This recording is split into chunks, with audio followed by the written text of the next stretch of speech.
আসসালামু আলাইকুম সুপ্রিয় শিক্ষার্থীবৃন্দ, আশা করি আল্লাহর অশেষ রহমতে তোমরা সবাই ভালোই আছো। আলহামদুলিল্লাহ আমিও ভালো আছি। আমি অষ্টম শ্রেণীর বিজ্ঞান ক্লাসে তোমাদের স্বাগত জানাচ্ছি। হ্যাঁ, অনলাইন ক্লাসে আমি স্লাইড শোর মাধ্যমে তোমাদের বিজ্ঞান ক্লাসটা নেব। তো বিজ্ঞান ক্লাস স্লাইড শোর মাধ্যমে দেখলে তোমরা অবশ্যই বিজ্ঞানের খুঁটিনাটি অনেক চিত্র, যেটা আমার পক্ষে সম্ভব হবে না, সেটা তোমরা স্লাইড শোর মাধ্যমে খুব ভালোভাবে বুঝতে পারবে। আসো আমরা অনলাইন ক্লাসে স্লাইড শোতে চলে যাই। বিসমিল্লাহির রহমানির রহিম। সুপ্রিয় শিক্ষার্থীবৃন্দ, আমি আবার তোমাদের আমার পরিচয় দিতে আসছি। আমি নাজরিন রহমান, অষ্টম শ্রেণীর বিজ্ঞান ক্লাসে অধ্যায় দ্বিতীয় ক্লাসে তোমাদের স্বাগত জানাচ্ছি। স্ক্রিনে কিছু তোমরা ছবি দেখতে পাচ্ছ, উদ্ভিদ কোষের ছবি, প্রাণী কোষের, উদ্ভিদ কোষ, প্রাণী কোষ, শিশু এবং একটা গাছ। এখন আমরা একটু পড়ি। প্রতিটি জীবের দেহ কোষ দিয়ে গঠিত, প্রত্যেকটি জীবই দেহ কোষ দিয়ে গঠিত হয়েছে। এককোষী জীবগুলো থেকে বিভাজনের দ্বারা একটি থেকে দুটি, দুটি থেকে তিন, চারটি এভাবে কোষ বিভক্ত হয়। এভাবেই বংশবৃদ্ধি হয়। বহুকোষী জীবের দেহকোষ সংখ্যা বৃদ্ধি হয়ে জীবকোষের সামগ্রিক বৃদ্ধি ঘটে। ডিম্বাণু নিঃসৃত হওয়ার পর বহুকোষী জীবের জীবন শুরু হয় একটি মাত্র কোষ থেকে। নিষিক্ত ডিম্বাণু অর্থাৎ এককোষী জায়গোট ক্রমাগত বিভাজিত হয়ে সৃষ্টি হয় লক্ষ লক্ষ কোষ নিয়ে গঠিত হয় একটি বিশাল দেহ। তাহলে আমরা এখানে বংশবৃদ্ধির কথা বললাম, কোষ সৃষ্টির কথা বললাম। অবশ্যই তোমরা বুঝতে পারছো দ্বিতীয় অধ্যায় কী আছে। হ্যাঁ, জীবের বৃদ্ধি ও বংশবৃদ্ধি। আমরা একটা বিভাজনের কথাও বলেছি। জীবের বৃদ্ধি ও বংশবৃদ্ধির মধ্যে আছে কোষ বিভাজন, কোষ বিভাজনের প্রকারভেদ এবং কোষ বিভাজন সম্বন্ধে বৈশিষ্ট্য। তাহলে আমরা কোষ বিভাজন কাকে বলে এবার আমরা একটু দেখি। ও এটা পড়তে গেলে আমাদের অবশ্যই কোষ বিভাজন সম্বন্ধে আমাদের জানা দরকার আছে। কোনো জীবের নতুন বংশধর সৃষ্টি, দৈহিক বৃদ্ধি বা জননকোষ সৃষ্টির জন্য একটি কোষ বিভক্ত হয়ে দুই বা ততোধিক কোষ সৃষ্টির প্রক্রিয়াকে কোষ বিভাজন বলে। তাহলে কোষ বিভাজনের প্রকারভেদ এখন আমরা দেখতে পারি। কোষ বিভাজন একটি জীবদেহের তিন ধরনের কোষ বিভাজন দেখা যায়। তার মধ্যে কোষ বিভাজন তিন ধরনের দেখা যায়। একটা হচ্ছে অ্যামাইটোসিস কোষ বিভাজন, দুই নম্বর হচ্ছে মাইটোসিস কোষ বিভাজন, তিন নম্বর হচ্ছে মেয়োসিস। প্রথমেই যেহেতু অ্যামাইটোসিস কোষ বিভাজন আছে, তাহলে আমরা একটু অ্যামাইটোসিস কোষ বিভাজন সম্বন্ধে একটু বলতে পারি। অ্যামাইটোসিস কোষ বিভাজন, এই ধরনের কোষ বিভাজন সাধারণত ব্যাকটেরিয়া, ইস্ট, ছত্রাক, অ্যামিবা ইত্যাদি এককোষী জীবের হয়ে থাকে। এককোষী জীবগুলো অ্যামাইটোসিস প্রক্রিয়ায় বিভক্ত হয়ে বংশ বৃদ্ধি করে। এ ধরনের কোষ বিভাজনে কি হয় দেখো, আমরা একটু দেখতে পারি, তাহলে আমরা বুঝতে পারলাম এটা হচ্ছে এককোষী জীবের কোষ বিভাজন হয়। এই ধরনের কোষের নিউক্লিয়াসটা হচ্ছে ডাম্বেল আকৃতি ধারণ করে। নিউক্লিয়াসটা ডাম্বেল আকৃতি ধারণ করে, প্রায় মাঝ বরাবর সংকুচিত হয় বা পরস্পর থেকে বিচ্ছিন্ন হয়ে দুটি অপত্যক নিউক্লিয়াসে পরিণত হয়। তোমরা দেখছো এই প্রথমে নিউক্লিয়াসের ডাম্বেল আকৃতি ধারণ করছে, যে সাইটোপ্লাজম, এটি নিউক্লিয়াসটা এখানে ডাম্বেল আকৃতি ধারণ করেছে। তারপর হচ্ছে মাঝ বরাবর সংকুচিত হয় এবং পরস্পর থেকে প্রথমে সংকুচিত হয়েছে এবং পরস্পর থেকে বিচ্ছিন্ন হয়ে দুটি অপত্য নিউক্লিয়াসে পরিণত হয়েছে। তার সঙ্গে সঙ্গে কি হয়েছে দেখো, শুধু কি নিউক্লিয়াসই বিচ্ছিন্ন হয়েছে না, সাইটোপ্লাজম, দেখো সাইটোপ্লাজমও কিন্তু মাঝ বরাবর সংকুচিত দুটি কোষে পরিণত হয়েছে। তাহলে সাইটোপ্লাজম, এই যে সাইটোপ্লাজম সংকুচিত হয়েছে, তার সঙ্গে নিউক্লিয়াসে দুটি কোষে পরিণত হয়েছে। এই হচ্ছে অ্যামাইটোসিস কোষ বিভাজন।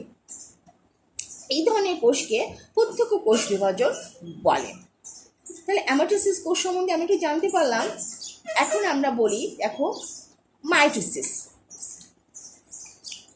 উন্নত শ্রেণীর উদ্ভিদ ও প্রাণীদের দেহকোষ মাইটোসিস প্রক্রিয়ায় বিভাজিত হয়ে থাকে। তাহলে আমরা ওটা মাইটোসিস জানতে পেরেছি, এটা হচ্ছে এককোষী জীবে, আর এখানে হচ্ছে উন্নত শ্রেণীর প্রাণী এবং উদ্ভিদের দেহকোষে মাইটোসিস প্রক্রিয়ায় বিভাজিত হয়ে থাকে। আমি বারবার বলছি এটা কিন্তু দেহকোষে ঘটে। এই প্রক্রিয়া কি হচ্ছে দেখো, মাইটোসিসটা কি হচ্ছে, উন্নত শ্রেণীর উদ্ভিদের প্রাণ দেহকোষে মাইটোসিস প্রক্রিয়ায় বিভাজিত হয়। উদ্ভিদ ও প্রাণীর দৈর্ঘ্য ও প্রস্থে বৃদ্ধি পায়। এই ধরনের বিভাজনে মাতৃকোষীয় ক্রোমোজোম সংখ্যা এবং অপত্যকোষীয় ক্রোমোজোমের সংখ্যা সমান থাকে। এই ধরনের বিভাজনে মাতৃকোষীয় ক্রোমোজোম সংখ্যা, এটা হচ্ছে মাতৃকোষীয় ক্রোমোজোম সংখ্যা এবং অপত্যকোষীয় ক্রোমোজোম সংখ্যা। অপত্যকোষীয় ক্রোমোজোম সংখ্যা টুয়াইসেন, এখানে অপত্যকোষীয় ক্রোমোজোম সংখ্যা কি হচ্ছে, টুয়াইসেন হয়েছে। সেই জন্য মাইটোসিসকে ইকুয়েশনাল বা সমীকরণ বিভাজন বলা হয়ে থাকে। আর এই প্রক্রিয়ায় মাতৃকোষীয় নিউক্লিয়াস একবার বিভাজিত হয় এবং সম-আকৃতি মাইটোসিসে একবার বিভাজিত হয়। নিউক্লিয়াস একবার বিভাজিত হয়ে সম-আকৃতি, সমগুণ সম্পূর্ণ, সমসংখ্যক ক্রোমোজোম বিশিষ্ট দুটি অপত্য কোষের সৃষ্টি হয়। সমগুণ সম্পূর্ণ, সম দৈর্ঘ্য একই কি হচ্ছে, ক্রোমোজোমের সৃষ্টি হয়েছে। তা হচ্ছে মাইটোসিস। মাইটোসিস কোথায় হয়? কাণ্ড মূলের অগ্রভাগে ভ্রূণমুকুল ও মুকুলে হয়ে থাকে মাইটোসিস। প্রাণী দেহকোষে ভ্রূণের পরিবর্ধনের সময় নিম্ন শ্রেণীর প্রাণী ও উদ্ভিদে অযৌন জননের সময় এ ধরনের বিভাজন হয়ে থাকে। তাহলে আমরা উদ্ভিদে কোথায় হয়, আমরা প্রাণীতে কোথায় হয়, আমরা মাইটোসিস কোথায় হয় তা আমরা জানতে পারলাম। কোষ বিভাজনের পদ্ধতি। মাইটোসিস বিভাজন দুটি পর্যায়ে সম্পূর্ণ হয়ে থাকে। প্রথম পর্যায়ে নিউক্লিয়াসের বিভাজন, দেখো লেখা আছে প্রথম পর্যায়ে নিউক্লিয়াসের বিভাজন, দ্বিতীয় পর্যায়ে সাইটোপ্লাজম বিভাজন। নিউক্লিয়াসের বিভাজনকে ক্যারিওকাইনেসিস এবং সাইটোপ্লাজম বিভাজনকে সাইটোকাইনেসিস বলা হয় থাকে। মাইটোসিস কোষ বিভাজন একটি ধারাবাহিক পদ্ধতি। প্রথমে ক্যারিওকাইনেসিস অর্থাৎ নিউক্লিয়াসের বিভাজন হয়, পরবর্তীতে সাইটোকাইনেসিসের বিভাজন হয়। তবে ক্যারিওকাইনেসিস এবং সাইটোকাইনেসিস হওয়ার আগে কোষটি নিউক্লিয়াসটির কিছু প্রস্তুতিমূলক কাজ করতে হয়। কোষটির এই অবস্থাকে ইন্টারফেস দশা বলে। ইন্টারফেস, কিছু প্রস্তুত করতে হয় নিউক্লিয়াসকে, এই অবস্থাকে ইন্টারফেস বলা হয়। কেন্দ্রিকার কোষ বিভাজন 5টি ধাপে সম্পূর্ণ হয়ে থাকে। দেখো, কেন্দ্রিকা বা ক্যারিওকাইনেসিস। বিভাজিত কোষে নিউক্লিয়াসটি একটি জটিল পরিবর্তনের মাধ্যমে ক্যারিওকাইনেসিস সম্পূর্ণ হয়। পরিবর্তনগুলো ধারাবাহিকভাবে ঘটে। বোঝার সুবিধার্থে এই পর্যায়কে 5টি ধাপে বিভক্ত করা হয়েছে। ধাপগুলো কি? ধাপগুলো হচ্ছে প্রোফেজ, প্রোমেটাফেজ, মেটাফেজ, অ্যানাফেজ এবং অবশ্যই টেলোফেজ। তাহলে কেন্দ্রিকা, এটাতে 5টি ধাপ হচ্ছে প্রোফেজ, প্রোমেটাফেজ, মেটাফেজ, অ্যানাফেজ এবং টেলোফেজ।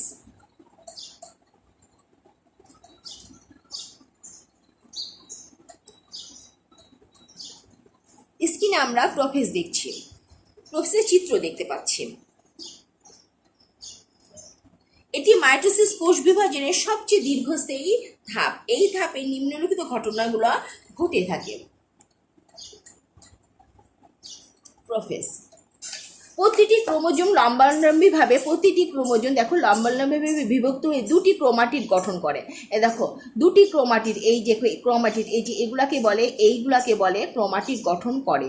এগুলো সেন্টোমিয়ার নামে একটি বিন্দুতে, এই যে সেন্টোমিয়ার, এই দেখো সেন্টোমিয়ার, এই মাঝখানে বিন্দুটাকে সেন্টোমিয়ার নামক একটি বিন্দুতে যুক্ত হয়। কোষীয় নিউক্লিয়াসটা আকারে বড় হয়ে থাকে। এই অবস্থায় কোষীয় নিউক্লিয়াসটা বড় হয়ে থাকে। এখন হচ্ছে প্রোমেটাফেজ। দ্বিতীয় ধাপটা হচ্ছে প্রোমেটাফেজ। প্রোমেটাফেজ, এই ধাপটি খুবই স্বল্পস্থায়ী। এই ধাপে কি কি দেখা যায় দেখো, নিউক্লিয়ার পর্দা বিলুপ্তি ঘটে। স্পিন্ডল যন্ত্র দেখতে পাচ্ছি, দেখো নিউক্লিয়ার পর্দা, এই যে পর্দার বিলুপ্তি ঘটতে যাচ্ছে। স্পিন্ডল যন্ত্র,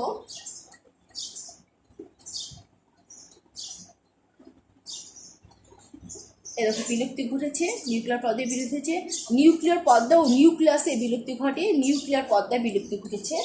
আর কোষের উত্তর মেরু ও দক্ষিণ মেরু পর্যন্ত বিস্তৃত কতগুলো তন্তুর আবির্ভাব ঘটেছে। দেখো তন্তু, দেখো আমরা দেখো তন্তুর আবির্ভাব ঘটেছে। এই তন্তুগুলো এগুলো মাকুর আকৃতি ধারণ করে, তাই একে স্পিন্ডল যন্ত্র বলে। হ্যাঁ, আমি স্পিন্ডল যন্ত্রটা কি, এগুলাকে মাকুর আকৃতি ধারণ করে বলে কি স্পিন্ডল যন্ত্র বলে। স্পিন্ডল যন্ত্রের মধ্যভাগকে বিষুবীয় অঞ্চল বলে। আমরা একটু বিষুবীয় অঞ্চল দেখবো, অবশ্যই দেখবো। বিষুবীয় অঞ্চল বলে প্রাণীকোষের সেন্ট্রিওল দুটি চারদিক থেকে বিচ্ছুরিত রশ্মির মতো অ্যাস্টার রশ্মি আবির্ভাব ঘটে। কোষের দুই মেরুতে বিপরীত দুই মেরুতে পৌঁছাতে স্পিন্ডল তন্তু গঠন করে। তন্তুগুলো পরস্পর যুক্ত স্পিন্ডল যন্ত্র গঠন করে। এটা হচ্ছে প্রোমেটাফেজ। স্পিন্ডল যন্ত্রের সৃষ্টি হয়েছে। দেখো প্রোমেটাফেজে দেখো আমি বললাম মেরু, এই যে দুটা মেরু, দুই মেরুতে চলে গেছে। আর বিষুবীয় অঞ্চল, এই যে এইটাকে মাঝখানটাকে বলছে বিষুবীয় অঞ্চল, স্পিন্ডল যন্ত্র। এ দেখো, আর এই যে অ্যাস্টারে, এই দেখে এই যে বিচ্ছুরিত রশ্মিকে অ্যাস্টারে বলা হয়। এ দেখো বিষুবীয় অঞ্চল, এটা হচ্ছে বিষুবীয় অঞ্চল, মেরু, দুই মেরুতে চলে গেছে স্পিন্ডল যন্ত্র, প্রোমেটাফেজ। এবার আমরা পড়ব মেটাফেজ। মেটাফেজ দশায় কি অবস্থা হয়েছে? ক্রোমোজোমগুলো স্পিন্ডল যন্ত্রের বিষুবীয় অঞ্চলে আসে। এ দেখো ক্রোমোজোমগুলো স্পিন্ডল যন্ত্রের, মানে যে আমরা যদি দেখলাম তার আগে মেটাফেজে দেখেছি,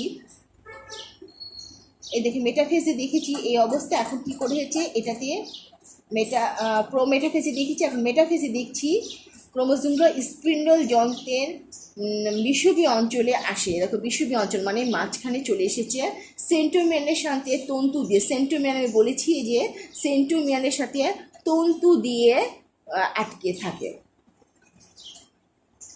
ক্রোমোজোমগুলো এই ধাপে দশাতে মোটা ও খাটো হয়ে যায়, মোটা এবং খাটো হয়েছে। খাটো দেখ, আমরা প্রফেজ দেখলাম, প্রোমেটাফেজ দেখলাম, মেটাফেজ দেখলাম, তাহলে এরপর দেখবো আমরা অ্যানাফেজ।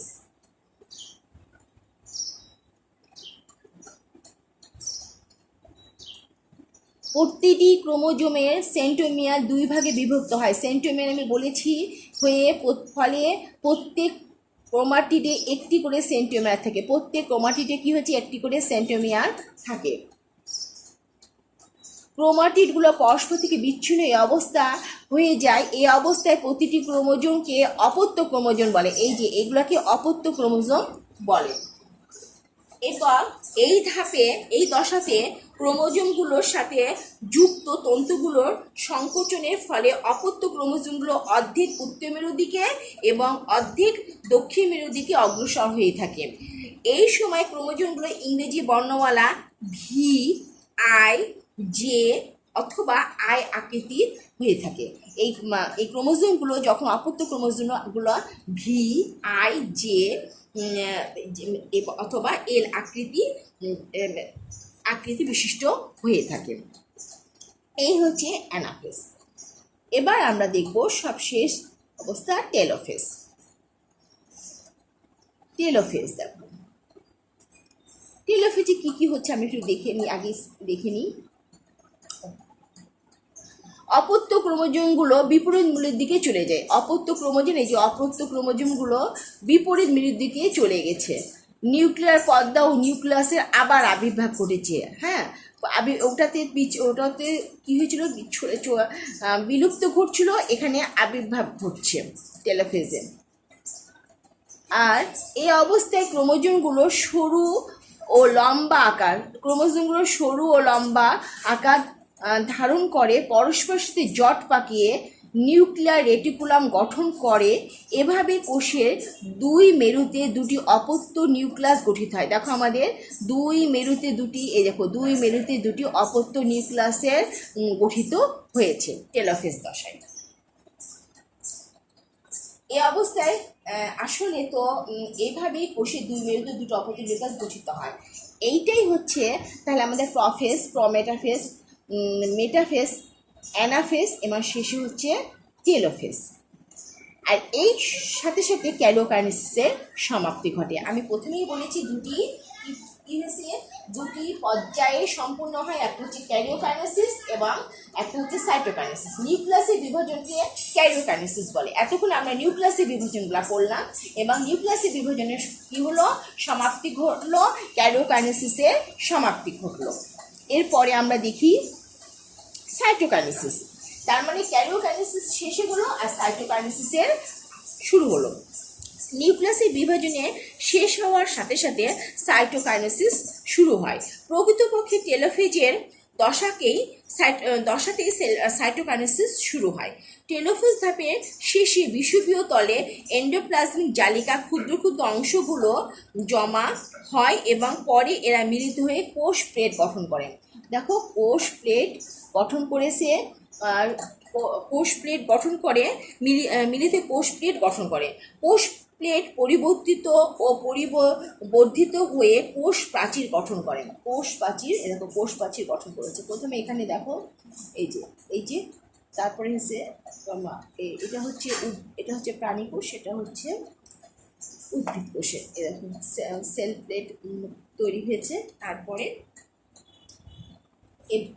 ফলে একটি মাতৃকোষ থেকে দুটি অপত্য কোষের, একটি মাতৃকোষ থেকে দুটি অপত্য কোষের সৃষ্টি হয়েছে। এইভাবে প্রাণী কোষের ক্ষেত্রে নিউক্লিয়াসের বিভাজনের সাথে সাথে কোষের মাঝ বরাবর অংশের পর্দাগুলো উভয় পাশ থেকে দুটি খাঁজ সৃষ্টি হয়। দেখি যে আমি এর আগেও দেখেছি খাঁজের সৃষ্টি হয়েছে। কোষ পর্দার এই ক্রমশ ভিতরের দিকে গিয়ে নিরীক্ষক তল বরাবর বিস্তৃত হয় বা মিলিত হয়ে দুটি অপত্য কোষ সৃষ্টি হয়। তাহলে আমরা জানতে পারলাম উদ্ভিদ কোষে কোষ প্লেট গঠিত হয় আর প্রাণী কোষে ক্লিভেজ বা ফারোয়িং পদ্ধতিতে সাইটোকাইনেসিস ঘটে। এই যে ক্লিভেজ, দেখো ক্লিভেজ সৃষ্টি হয়েছে, ক্লিভেজ সৃষ্টি হয়েছে এর পদ্ধতিতে সাইটোকাইনেসিস। তাহলে আমরা সাইটোকাইনেসিস সম্বন্ধে জানতে পারলাম। ক্যারিওকাইনেসিস সম্বন্ধে, ক্যারিওকাইনেসিস মানে নিউক্লিয়াসের বিভাজন আর সাইটোকাইনেসিস মানে সাইটোপ্লাজমের বিভাজন। এই দেখো মাইটোসিসের সব এই যে দশাগুলো আমরা করলাম, prophase, prometaphase, metaphase, anaphase, telophase এবং তারপরে এই যে এগুলো হচ্ছে ক্যারিওকাইনেসিস আর এটা হচ্ছে সাইটোকাইনেসিস। এইগুলি দুটি অপত্য কোষের সৃষ্টি হয়েছে। আমরা আজকে এই পাঠে কি পড়লাম, কোষ বিভাজন কাকে বলে জানতে পারলাম এবং তার প্রভাবে জানতে পারলাম। তারপরে মাইটোসিস কোষ বিভাজন সম্বন্ধে জানতে পারলাম এবং অ্যামাইটোসিস কোষ বিভাজন সম্বন্ধে জানতে পারলাম এবং মাইটোসিস কোষ বিভাজন সম্বন্ধে জানতে পারলাম। আশা করি তোমরা বুঝতে পেরেছ এবং চিত্রগুলা সাহায্যে আমি বোঝানোর চেষ্টা করেছি। অ্যামাইটোসিস এবং মাইটোসিস, ক্রোমাটিড কাকে বলে, ক্রোমাটিডগুলো দেখানোর সেন্ট্রোমিয়ার, এগুলো আমরা দেখানোর চেষ্টা করেছি। তোমরা বুঝবা, বাসায় আবার ক্লাসগুলো বারবারভাবে দেখবা এবং বাসায় অবশ্যই প্র্যাকটিস করবা। ততদিন পর্যন্ত তোমরা ভালো থাকো, সুস্থ থাকো। আগামী ক্লাসে আমি মিওসিস সম্বন্ধে আলোচনা করব। আবার দেখা হবে ইনশাআল্লাহ। ততদিন পর্যন্ত তোমরা সুস্থ থাকো, ভালো থাকো। ধন্যবাদ।